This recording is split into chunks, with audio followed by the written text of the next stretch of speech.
मेरे पास खाने के लिए पैसा नहीं, रहने के लिए घर नहीं है, फिर भी मैं महीना दिन से भाग भाग के मैं परेशान हूँ। मेरे जो भी पैसे थे मेरे हिस्से के मैंने उसको दे दिया। उनका पासपोर्ट भी लॉक नहीं करवाया पुलिस वाला। मेरे से पासपोर्ट मांग रहे कि पासपोर्ट दोगे तो लॉक करवाएंगे। मेरे पास पासपोर्ट होगा तो मैं क्यों देती? बोले पासपोर्ट बताओ तब लॉक करवाएंगे हम। पहले मुझे लगता था कि गुजरात महिला बहुत सेफ है, पर जब से मैं पुलिस का चक्कर काट रही हूँ ना, मुझे पता चला यहाँ कोई सेफ नहीं है। सरकार डायरेक्ट बोलता है कि तुम्हारे ये सब करने से कुछ नहीं होगा, तुम गाँव चली जाओ, क्योंकि पूरा पुलिस वाला मेरे फ्रेंड है। महीना दिन से घर में रहो, उल्टा मुझे बोलते हैं। मकान मालिक को मेरे परेशान करते हैं कि ये लड़की भाग जाएगी तो तुमको फंसा देंगे, ऐसा बोल बोल के मेरे मकान मालिक को भी वो टॉर्चर कर रहे हैं।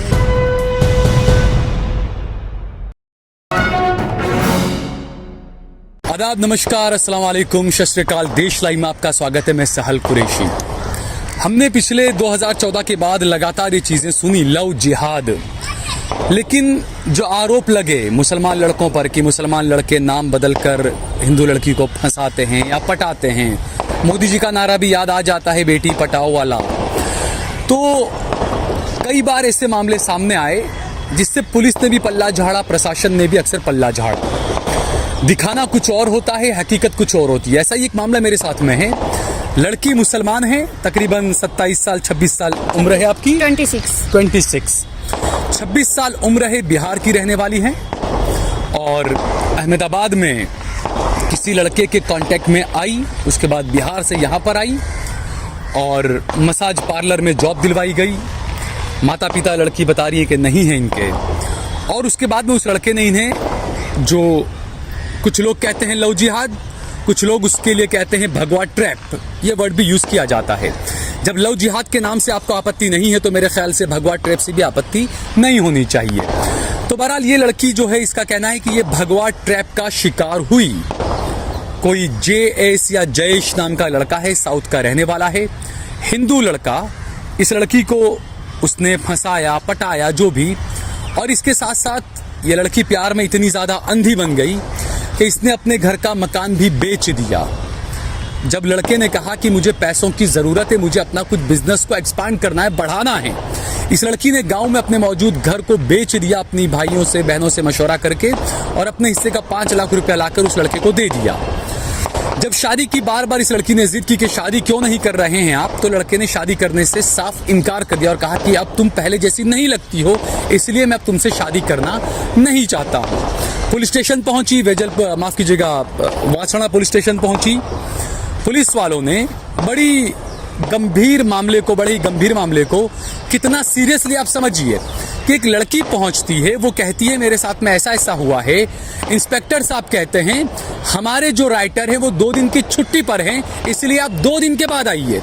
ये लड़की के आरोप है, ये मैं अपनी तरफ से नहीं बोल रहा हूँ। क्या क्या हुआ, कैसे हुआ, हम बात करेंगे इस लड़की से। ये खुद बताएंगी लड़के की उम्र कितनी है, क्या क्या हुआ। अच्छा ये बताइए कि लड़के का नाम क्या, उसकी उम्र कितनी है? उसकी अभी 30 हो रही है। आनंदू नाम है, आनंदू जेस जी। अच्छा, आपको पता था वो लड़का हिंदू है? जी हाँ, पता था कि वो हिंदू है। पर वो बहुत बार मुझे आदिल वगैरह भी नाम बताया है। क्या नाम बताया? आदिल। हाँ, वो कहीं भाड़े पे भी रहा आदिल नाम से, जोहापुरा साइड में। बाद में मुझे पता चला वो हिंदू है। तो ये भी यहाँ पर जांच का विषय है कि जब ये आदिल नाम से जोहापुरा में रहा तो क्या किसी मुसलमान लड़की को फंसाकर आदिल बनकर रहा, ये भी जांच की जानी चाहिए इस मामले के अंदर। जी हाँ, फिर उसने, मैं यहाँ पे जॉब करने आई थी। आप कब आई थी यहाँ पर जॉब? 2020 लॉकडाउन फिनिश होने के बाद। फेसबुक के जरिए आपको मिला था? नहीं, मैं 2017 में फर्स्ट टाइम आई थी उनके पास जॉब करने। तब उनका नमी होटल में इस बात था, तो मैं 2 दिन के बाद चली गई। मुझे कुछ समझ में नहीं आया था। फिर हमारा ऐसा ही कांटेक्ट वगैरह फेसबुक से रेगुलर हुआ। फिर 2020 में लॉकडाउन के बाद उनको बहुत फाइनेंशियल प्रॉब्लम था, कस्टमर नहीं था बोल के उन्होंने मुझे बोला लड़की का रिस्पांस अच्छी होती है, आप थोड़ा आके मेरे शॉप में कॉलिंग कर दो, मैं 15,000 आपको सैलरी। कॉलिंग के लिए आपको बुलाया? कॉलिंग करने के लिए मैं आने टाइम उसने 15,000 एक्सेप्ट किया था। मुझे 3-4 महीने तक पैसे दिए भी उन्होंने, और फिर रिलेशन में आने के बाद उन्होंने डायरेक्ट पैसा देना बंद कर दिया। तो आप साथ में लिव इन में रहते थे? आपके साथ में लिव इन में रहता था वो? कहाँ पर रहते थे आप? ये पालड़ी में, गाँव में। फिर क्या हुआ? वहाँ से हम रिलेशन में आने के बाद फिर हम शादी वादी का मैटर डिस्कस करने टाइम। कितने साल रिलेशन आपका चला? 2 साल 1.5 साल। 2 साल। हाँ। और शादी का आपसे वो कब से बोल रहा था, या आप फिजिकल आप जो बताया आपने? फिजिकल होने टाइम ही उन्होंने मुझे बोला था कि मैं कल मैरिज कर दूंगा। अभी फिजिकल करने टाइम में उनको नहीं बोलने टाइम उन्होंने बोला कल मैं मैरिज कर दूंगा, कोई इशू नहीं। उनके ऊपर उस टाइम कोई केस चल रहा था, वो मुझे पता नहीं था। क्या केस चल रहा था, कुछ पता है आपको? अभी मुझे पता चला उनके ऊपर ऑलरेडी एक 376 केस हो चुका है। ऑलरेडी हो चुका है, यानी जो मैंने कहा कि वो आदिल नाम से रह रहा था, नाम था उसका जे शमेंदु JS, लेकिन वो आदिल नाम से रह रहा था कहीं पर। तो जो आरोप लगते हैं कि मुसलमान लड़के ऐसा करते हैं, मुसलमानों के साथ ऐसा हो रहा है, असल में हकीकत कुछ उल्टी। आप खुद देखिए इस चीज को दोस्तों। हाँ, फिर बीच में मैंने उसको शादी वादी का फोर्स किया तो वो रोज एक स्टोरी बनाते थे, कल करेंगे, परसों करेंगे, ये करेंगे, वो करेंगे, पर नहीं किए उन्होंने। पैसा उनको जब भी प्रॉब्लम आया तो वो दारू पी के हमारे पास रोना धोना, ड्रग्स लेके रोना करके। अच्छा, दारू शराब ड्रग्स सब करता था? सब करते, गांजा ड्रग्स चरस सब चीज लेते हैं वो। तो उसके बाद भी आप उसके साथ थी? नहीं, मैंने बहुत बार उनको मना किया है तो वो घर छोड़ के बाहर से लेके आते हैं। अच्छा, मैंने बहुत बार कोशिश किया है कि वो नहीं ले ये सब चीज, तो बाहर से वो लेके आते हैं, फिर दारू पीते हैं, दारू पी के मुझे मारते थे, पीटते थे। पैसा नहीं देने टाइम, उनको खाना देने टाइम वो खाना भी उठा के फेंक देते थे। मैंने फिर घर बेच के उनको 5 लाख रुपया दिया, बहुत फोर्स करने के बाद। अभी उनका कहना है कि पूरे 20 लाख रुपया मुझे दे दो तो मैं आपसे मैरिज कर लूंगा। अच्छा, यानी जो आपने गांव में घर बेचा है तो वो कह रहे हैं कि वो पूरा 20 लाख रुपया मुझे दो तब मैं मैरिज करूंगा आपसे। जी। ये कब कहा? ये अभी मेरा 1 महीना 2 महीना 3 महीना पहले का मैटर है। 3 महीने? हाँ, 3 महीना पहले का मैटर है। लास्ट हमारा झगड़ा होके अलग होने का रीजन यही है कि उन्होंने पहले बोला कि मुझे और भी आगे बिजनेस करना, वो शेयर मार्केट कुछ आता है ना मोबाइल में, उनमें उनको 10 लाख रुपए इन्वेस्ट। तुम कितना पढ़ी हो? मैं 2 क्लास तक बस पढ़ी नहीं हूँ, बस घर में थोड़ा बहुत पढ़ना लिखना जानी हूँ, स्कूल नहीं गई हूँ। हाँ। तो फिर उसने आपसे पैसा और मांगा कि 20 लाख रुपया मुझे दे दो, मैं बिजनेस करना चाहता पूरा हूँ। 15 लाख और दे दो, मुझे 5 दे दिया है, और दे दो 15 लाख तो मैं बिजनेस आगे करके हमारा फैमिली लाइफ अच्छी जाएगी। सिस्टर वगैरह के बारे में सोच के कोई मतलब नहीं है, दे दो, दीदी को बोलो मैं बाद में दूसरा घर खरीद के दे दूंगा। और जब मैं जॉब करने आई थी ना, तब मैं उसको बिजनेस पार्टनर के लिए भी 4 लाख रुपए दी थी। अच्छा, पहले 4 लाख अलग दिया था, बाद में 5 लाख रुपया और आपने दिया। अभी तो मैं एक 9 लाख रुपया दे चुकी हो। 9 लाख रुपया। अभी उसका कहना है एक ही चीज कि मैं पैसे भी नहीं दूंगा, शादी भी नहीं करूंगा, तुमको जो करना है कर लो। और उसको 2017 में उन्होंने मुझे प्रपोज किया था, तो मैं उनका प्रपोजल एक्सेप्ट करी नहीं, चली गई। तो लास्ट टाइम ये भी बोले कि तुमने लास्ट टाइम मुझे धोखा दिया, इसलिए मैंने इस बार बदला ले लिया। अच्छा, तो लास्ट टाइम क्या धोखा दिया था यानी आपने उसको? क्या है, मैं बाहर गाँव में आई थी लाइफ में फर्स्ट टाइम, और उसने अचानक मुझे प्रपोज किया। मैं वो दिमाग से ये नहीं थी कि हाँ मुझे प्रपोजल ये वो बाहर के दुनिया में, तो मैंने उनको स्टेशन छोड़ने के डर से बोला ठीक है मैं गांव जाके आ जाऊंगी। वो मुझे स्टेशन भी छोड़ने गए थे। वो गांव जाने के बाद मुझे 1000 कॉल किए, तुम आओ तुम आओ तुम आओ, तो मैंने अपना सिम ही चेंज कर डाला। वो बाद में 2020 में। तो इस दौरान आपको उसने कहा कि मैं मुसलमान बन जाऊंगा या मुसलमान हूँ? या बहुत बार बोले हैं कि अगर आपको, मैं आपसे बहुत प्यार करता हूँ, आप जो भी बोलोगे वो मैं एक्सेप्ट कर दूंगा। क्योंकि हमारे गांव में केरला में मुस्लिम लोग की ज्यादा वैल्यू है, और हमारे गांव में कास्ट का कोई प्रॉब्लम नहीं है। मैं मुस्लिम भी बन जाऊंगा, तुम जो बोल दो सब कर दूंगा। अच्छा, ये कब कहा था उसने? ये 2022 में कहा था उसने। अच्छा, उसके बाद शादी के लिए हमने वकील वगैरह से बात किया, लेकिन वो कभी भी मेरे को फोन ही नहीं अलाउड किया 3 साल तक। फोन अलाउ नहीं किया, यानी आपको फोन यूज करने नहीं देता था? उनको डाउट है कि मैं गलत करूंगी, या फिर मैं कोई लड़का से एक्स्ट्रा मैरिड अफेयर रखूंगी, या दूसरा बॉयफ्रेंड रखूंगी। बहुत लड़कियों को वो देखते हैं स्पा में, तो वो मेरे बारे में भी ऐसा ही सोचते थे। मैं भी उनकी खुशी के लिए फोन नहीं रखती थी, सिर्फ कॉलिंग फोन था मेरे पास छोटा वाला, उससे मैं गेस्ट को कॉलिंग करती थी, उसके आगे कोई नहीं। अच्छा, उसके अलावा कोई तुम्हें फोन नहीं? कोई फोन नहीं, कुछ भी नहीं। अगर मुझे घर में भी जाके सीरियल वगैरह देखना है तो मैं उसके फोन में ही देखती थी। अच्छा, सुबह 9 बजे ड्यूटी जाती थी। अच्छा, फिर अचानक 4 तारीख को 3 तारीख को क्या हो गया?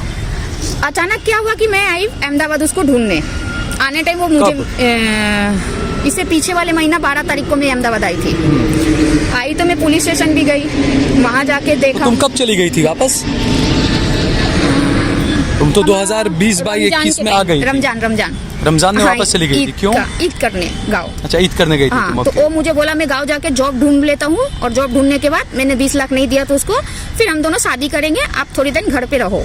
उसने खुद ने आपको कहा कि आप घर पर रहो, बाद में शादी करेंगे? ओके, फिर मैं गाँव चली गई। वहाँ जाके मैं बहुत कॉलिंग वगैरह की। एक कॉल उसने लास्ट मुझे किया और बोला मैं इंडिया छोड़ रहा हूँ, तुमको जो करना है कर लो, मैं आपके साथ नहीं रहूंगा, क्योंकि मेरा फाइनेंशियली प्रॉब्लम बहुत है, आप हेल्प भी नहीं कर रहे।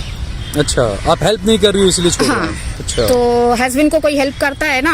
फिर भी मैंने बोला पहले तुम शादी कर लो, फिर मैं हेल्प करती हूँ। ऑलरेडी बिना शादी का इतना हेल्प किया है। बोला ऐसा नहीं, शादी के बाद क्या है, मैं तुम्हारा हस्बैंड हूँ, कर दो बोल के नहीं दिया मैंने। फिर मैं अहमदाबाद आई ईद और बकरीद खत्म करके। अहमदाबाद आने का तो उसको ढूंढी, फिर बात की, तो उसने 4 तारीख को रूम लिया जहाँ भी हम रह रहे हैं। रूम लेने के बाद मैंने गांव से ही पैसा वैसा मंगवा के भाड़े उड़े दे दिए सब चीज। अच्छा, अभी और तुमने पैसा मंगवाया? कितना हाँ। मंगवाया? 15,000 किससे मंगवाया? मेरी दीदी से, सिस्टर से। वो 15,000 दे के मैंने मकान मालिक को भाड़ा वगैरह दे के घर लिया। 4 तारीख को उसने रात में ड्रग्स लेके आया रूम में, ड्रग्स लेके आके ड्रग्स लिया। ड्रग्स अभी जब ये जो मकान तुमने लिया, कितने टाइम से यहाँ पर रह रही थी उसके साथ तुम लिव इन में? अभी यहाँ तो एक ही दिन रात में वो रुका, 4 तारीख का नाइट। अच्छा, ओके। 4 तारीख को नाइट में मुझे पूरा रफली मुझे यूज भी किया, बाइट वगैरह किया, सब चीज किया। सुबह उठ के मैंने उससे आधार कार्ड मांगा, दे दो मैं मैरिज के लिए वकील से जाके बात करती। तो उसने क्या बोला, किसी दोस्त को उसने फोन लगाया और कहा अलिया वीडियो और फोटो भेज दो। अच्छा, ऐसा किसके? पता नहीं किसी को फोन लगाया उसने, उससे सामने से यही बोला आधार कार्ड मांगने टाइम कि यानी तुम्हारी कोई वीडियो वगैरह कुछ उसके पास है क्या? फोटो वीडियो ये कंफर्म नहीं है, लेकिन उस दिन मुझे ऐसा फील हुआ है उसके पास वीडियो। अच्छा, उसके बाद? तो उसने वीडियो और फोटो मंगाया। तो मैं बोला कौन सा फोटो है, कौन सा वीडियो है? मुझे गुजराती में बात करता है वो लड़का? नहीं, हिंदी में, केरला लैंग्वेज। आप बोलो अलिया, ओके ठीक है। अलिया तो केरला लैंग्वेज है, अच्छा, फ्रेंड को बोलते हैं। ओके। उसने बोला कि थोड़ा वीडियो और फोटो भेज दो। मैंने बोला कौन सा फोटो वीडियो है मुझे भी बताओ, क्योंकि मैं तो आपके पास ट्रस्ट करके रहती हूँ। अगर आप ऐसा मुझे गलत यूज कर रहे ना तो मुझे सुसाइड करना पड़ेगा। तो उसने डायरेक्ट क्या बोला कि जब टाइम आएगा ना तब मैं आपको दिखा दूंगा, टेंशन मत लो। उसके बाद फिर चला गया? उसके बाद मैंने बोला आधार कार्ड दे दो, शादी करते। बोला नहीं करूंगा, मैं 15 दिन जेल में जाके बैठूंगा, लेकिन नहीं करूंगा। तो मैंने पुलिस स्टेशन में फोन में 100 नंबर पे कॉल की, क्योंकि वो ड्रग्स लेके बैठा था वहाँ पे। 100 नंबर पे कॉल करने तक मुझे वहाँ पालरी का एड्रेस नहीं पता था। उन्होंने बोला कि आप पुलिस स्टेशन जाके FIR कर दो।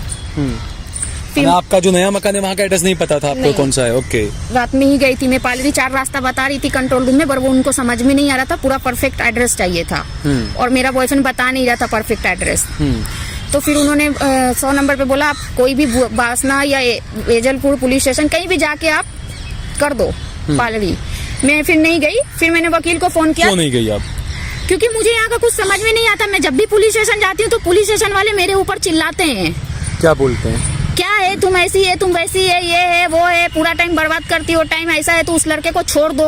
डायरेक्ट वो यही जवाब देते हैं मुझे। तो पहले भी तुम कभी गई थी पुलिस स्टेशन उस लड़के को एक बार लेकर? मुझे उन्होंने कब? बहुत मारा था 2022 में। तब भी गई थी? हाँ, शॉप में बहुत मारा था। तो क्यों मारा था? ऐसे ही कॉलिंग। अब हम एक गलत जगह पे बैठ रहे हैं तो वहाँ तो 10 लोग हमको गलत नियत से ही देखेंगे ना। तो कोई कस्टमर मुझे बोल दिया कि आप बहुत सुंदर हो, उसके लिए उसने मारा कि तेरा चक्कर चल रहा है, ये वो बोल के तो बहुत मारा, मेरा पूरा बॉडी उडी लाल कर दिया। मैं 100 नंबर पे कॉल की पालरी थाना में, पालरी वाले लोग नहीं आए। बाद में फिर मैं उनको बोली मैं कमिश्नर ऑफिस जा रही हूँ, तो वो आए थे, आके ले गए। तो उन्होंने क्या एडवाइस दिया कि इसको छोड़ दो, तू इतना मारता है तो छोड़ दो ना। हम बोला छोड़ देना ही है, पर मेरे साथ जो हुआ उसका तो तुम लोग कंप्लेन ले लो। तो फिर उस दिन उन्होंने समझा के भेजा था कि इसको पालरी पुलिस स्टेशन में हुआ ये? जी 2022 में। उसके बाद उन्होंने समझा के भेज दिया उनको। उसके बाद उन्होंने नहीं मारा। फिर अभी 4 तारीख को वापस आप गई पुलिस स्टेशन में, फिर क्या हुआ? 4 तारीख को पुलिस स्टेशन जाने टाइम मैंने बोला कि वो लड़का शादी के लिए इनकार कर रहा है। तो उन्होंने बोला कि नहीं कर रहा है तो मैं क्या करूँ। और ऐसा बोला पुलिस? हाँ। ओके। मैंने बोला सर मेरे साथ जो गलत हुआ है वो तो आप देखो, मेरा FIR तो लो। उन्होंने डायरेक्ट बोला FIR नहीं लेंगे। कौन था पुलिस वाला, पता है नाम वगैरह या कुछ? नहीं, नाम नहीं पता है। अच्छा, हाँ। क्या कहा राइटर है उसने वो। फिर? उन्होंने बोला नहीं लेंगे, भगा रहे थे। तो मेरा वकील आके भी उनसे लड़ पड़े। वकील को भी बोला नहीं लेंगे, जाओ जाओ जाओ यहाँ से। PSI आए तो PSI का हमने 2 घंटा वासना पुलिस स्टेशन में वेट किया। 2 घंटा बाद PSI आने के बाद क्या बोले, मेरा राइटर छुट्टी में है, 2 दिन बाद आ जाओ।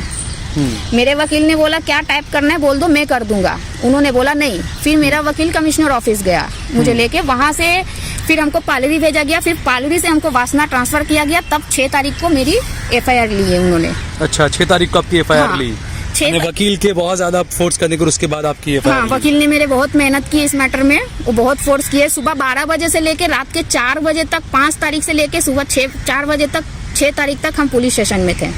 अच्छा, फिर उसके बाद में क्या, उस पर क्या क्या आपने लिखवाया FIR के अंदर, क्या क्या चीजें हुई? जो अभी हमने आपको बोला यही सब मैंने लिखवाया। मैंने घर आपका मेडिकल वगैरह भी? मेडिकल 6 तारीख को मेरी हो गई है, लेकिन FIR कॉपी मुझे पुलिस वाले नहीं दे रहे। नहीं दे रहे हैं? नहीं। क्या बोल रहे हैं? मैंने कोर्ट में भी अभी लास्ट टाइम डिमांड किया था, तो वो जो मैंने स्टेटमेंट दिया है ना, वो स्टेटमेंट ही मुझे दे रहे हैं, FIR कॉपी नहीं दे रहे वो मुझे। क्या बोल रहे हैं पुलिस वाले FIR के लिए? मैंने 15 दिन से एफआईआर कॉपी मांग रही हूँ, बस दे दूंगा बोल के रख रहे थे। अभी लास्ट टाइम मुझे जजमेंट के लिए कोर्ट लेके गया था, तो वहाँ मैंने बोला जज को कि मैम मुझे एफआईआर कॉपी नहीं मिली, तो मुझे तो गुजराती पढ़ने आती नहीं है। तो मैंने वकील को भेजा, वकील बोला ये सिर्फ फर्जी कॉपी, एफआईआर कॉपी नहीं है। उसके बाद मैंने जज से बताई कि एफआईआर कॉपी नहीं, तो जज ने क्या कहा? जज ने उनको देने के लिए बोला, तो उसने मेरा स्टेटमेंट कॉपी दिया है। स्टेटमेंट कॉपी दिया है जी। आपका, सिर्फ एफआईआर की कॉपी नहीं दी आपको? उसके बाद मैंने मांगा भी नहीं, क्योंकि उन लोग से जब भी मैं बात करती हूँ तो ऐसा लगता है कि वो लोग मेरे ऊपर चिल्ला रहे हैं, पुलिस वाले आप हाँ। पे चिल्लाते हैं। अच्छा, उसके बाद आपके वो जो लड़का है उससे कोई बातचीत हुई या अभी तक उसे गिरफ्तारी या कुछ? लड़का डायरेक्ट बोलता है कि तुम्हारे ये सब करने से कुछ नहीं होगा, तुम गाँव चली जाओ, क्योंकि पूरा पुलिस वाला मेरे फ्रेंड है। और जब वो स्पा चलाता था तो मैंने देखा भी है कितने सारे पुलिस वाले आते हैं। अच्छा, आपको पता है सारे पुलिस वाले आते हैं वहाँ जी के? जी। तो आपको क्या लगता है, इंसाफ मिलेगा आपको वहाँ पर? मुझे नहीं लगता है सर।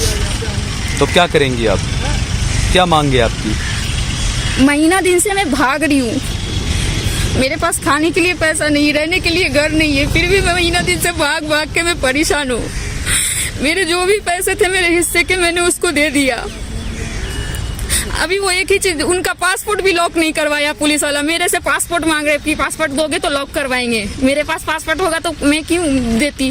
बोले पासपोर्ट बताओ तब लॉक करवाएंगे हम।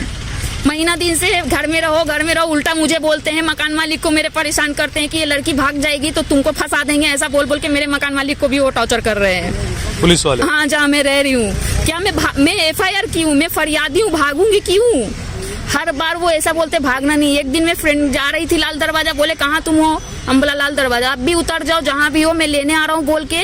उसके बाद वो आए भी नहीं लेने, बोलते जो काम करना जाओ कर लो। महीना दिन से सिर्फ 4 बार मुझे पुलिस स्टेशन बुलाए हैं और महीना दिन से मुझे घर में बैठा के रखे हैं।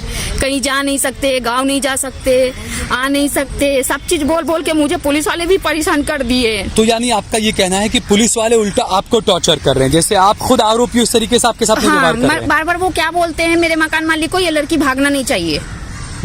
मकान मालिक मेरे पहरा मुझे डाल के रखते हैं कि मैं भाग नहीं जाऊँ। कि मकान मालिक को बोले भाग जाएंगे तो 50,000 रुपए तुमको भरना पड़ेगा पुलिस स्टेशन में। ये मकान मालिक से कहा है पुलिस वालों ने? और अभी भी 2-3 दिन पहले वो वकील के थ्रू उनसे 25,000 रुपया मांग रहे थे कि केरला लाना आरोपी को लाने के लिए। वकील से मांग रहे थे 25,000 रुपए? मकान मालिक के ऊपर उन्होंने केस बना दिया है कि मुस्लिम लड़की को लाके और रेप करवाया है। और मकान मालिक पर केस बना दिया? हाँ, ऐसा। कौन है मकान मालिक का, क्या नाम है? ये पता नहीं है मेरे पास। हिंदू है या मुस्लिम है मकान मालिक? हिंदू है। हिंदू, उन पर हाँ, भी केस कर हाँ, दिया है? केस नहीं किया, जस्ट उनको पैसा लेने के लिए 10,000 रुपया उनसे लिया भी है। अच्छा, आप कैसे कह सकती है 10,000 रुपए लिया है? मकान मालिक ने मेरे से आके 10,000 मांग रहे हैं। क्या बोल रहे हैं? कहे कि आपकी वजह से दीदी मैंने आपको घर भी दिया, सब चीज दिया, और आपकी वजह से पुलिस वाले मेरे से 10,000 मांग रहे हैं और कहे हैं कि अगर आप भाग जाओगे ना दीदी, मेरा आधार कार्ड उनके पास नहीं था, आधार कार्ड ले लिए, कि आप भागना नहीं दीदी, मैं आपका पैर पकड़ती हूँ, नहीं तो मेरे से पुलिस वाले 50,000 लेंगे। अच्छा, और 10,000 ऑलरेडी ले चुके हैं। तो ये देखिए आप किस तरीके 10,000 का। मुझे देना पड़ेगा उन्होंने बोला। मैंने डायरेक्ट मना किया, मैं नहीं दूंगी, वो आप लोग का मैटर है, आप लोग ही समझो, मेरे पास खुद का पैसा नहीं, मैं कहाँ से दूं आपको पैसा। और अभी पुलिस वाले फुल सपोर्ट में उसको कि वो बचा ले, क्योंकि मैं मुस्लिम है और वो हिंदू है। शादी का मैटर भी बोलने टाइम उन्होंने क्या बोला, मुस्लिम पुलिस वाले ने, हिंदू मुस्लिम में शादी नहीं होती है। और कभी ये पुलिस आपको होटल पे लेकर या ऐसा भी कुछ हो? पुलिस मैं होटल में जहाँ भी मुझे पंचनामा के लिए लेके जाते हैं ना, तो एक चीज बोलते हैं कि तुम किसी को भी रूम दे देते, किसी को भी होटल दे देते, ये लड़की मुस्लिम है, लड़का हिंदू है, ये मैटर क्यों वो डिस्कस करते हैं हर जगह पे? पुलिस वाले कहते हैं ये बात? हाँ, अभी मैं यहाँ पालरी में नीलकंठ होटल में लेके गए थे हमको, लास्ट डे हम वहाँ रुके थे तो 2 दिन। तो बोले कि इसको जानते हैं, मेरा आईडी दिखा के, ये क्या लिखा है नाम, तो उसने बोला। फिर मेरे बॉयफ्रेंड का उन्होंने आईडी दिखाया, ये क्या लिखा है, तो आनंदू। तो हिंदू मुस्लिम है तुमको पता था? तो बोला हाँ। तो फिर भी तुमने रूम दे दिया, किसी को भी रूम दे देते। और बोलने के बाद उन्होंने बोला कि रूम किसी को भी तुम दे देते क्या, हिंदू मुस्लिम किसी को? तो होटल वाले ने कहा हम दोनों का आईडी जमा करके लिया, हमको कोई प्रॉब्लम नहीं है, दोनों के आईडी जमा थे। मकान मालिक के पास भी जाते हैं तो वो यही बोलते हैं कि ये लड़की कौन है तुमको पता है? तो ये जो चीजें हैं बिल्कुल सही, क्योंकि कानून जो है वो ये कहता है कि अगर लड़का लड़की दोनों अगर बालिग हो चुके हैं, उनकी एज है, वो फ्रीडम है, वो कर सकते हैं वो होटल में जाना या जो भी चीजें। अब पुलिस इसके अंदर किस तरीके का रोल अदा करी ये भी आप देखें।